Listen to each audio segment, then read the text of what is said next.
mbokki taalibe yi mbokki jullit yi ñoo ngi leen di nuyu di leen massa coona di leen sant di leen gërëm ci woote bii ñu leen woowoon ngeen wuy ci mbalem Daaru Xuddoos noo ngi sant ci turu sëñ Cheikh Ndiaye mi nga xam ne moo jiite liggéey bi ak ci turu sëñ Abdou Lahad Aliou mi nga xam ne moo jiite set setal bi ak ci turu kilifa yi leen jaboote yëpp muy ku mel ni sëñ Ahmadou Mokhtar mi nga xam ne mooy borom Daaru Xuddoos ak sëñ Ousmane mi nga xam ne moom la dénk diwaanul Muridina mu jiite ñëpp ñu ngi leen di sant ci seen tur ci woo bi ñu leen woowoon ngeen wuy si liggéey bi ñi ngi sant population Daaru Xuddoos bépp ak ñeneen ñi nga xam ne ni ku mel ni sëñ Cheikh Lappé ku mel ni soxna Astou Mbacké ñoom ñëpp teew nañ fi soxna Astou teewal fi jigéen ñëpp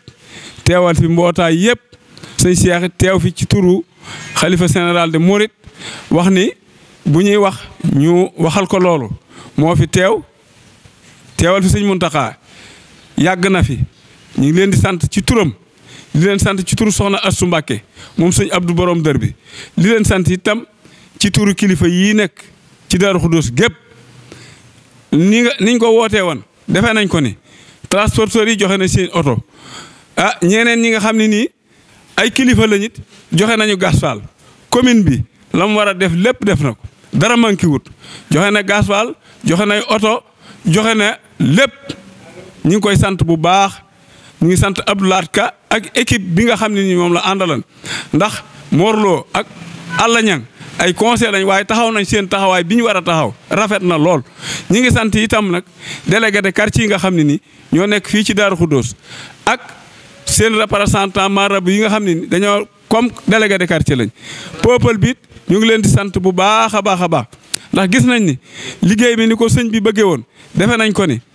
transporteurs yi ñëpp lañ sant bàyyiwuñu kenn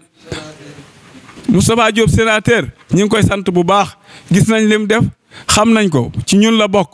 moom wax dëgg ab taxawaayam yëmul ci tey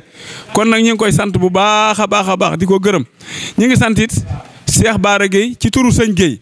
lépp lu mu fi war a def na ko soxna Mame Boussa Mbacké ñu ngi koy sant moom waa Ahiba yi ñëpp kenn desut waa ICC ñu ngi leen di sant bu baax ndax indi nañ fi ay oto leen sant bu baax a baax a baax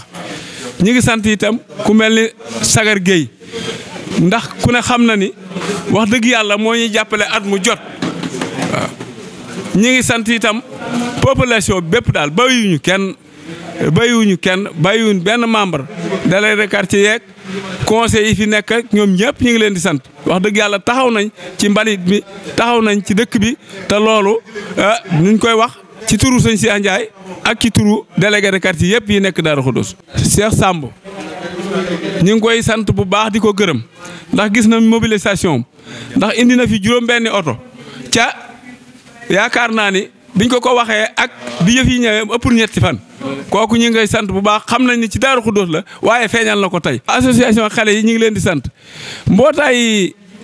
set setal yëpp ñëw kenn desut ñun ñëpp gis nañ leen ñoo ngi leen di sant. loolu mooy kàddu yi nga xam ne bàyyi ko woon na ci ñun ñu ngi sant ñëpp di leen gërëm di sant presse bi ndax presse bi wax dëgg yàlla def nañ lañ war a def lépp noo ko ànd na ci njëlbeen ga ba ci mujj gi seen liggéey rafet na ñu ngi leen sant bu baax a baax ci turu sëñ Cheikh Ndiaye ak ci turu mboolem équipe bi mu àndal.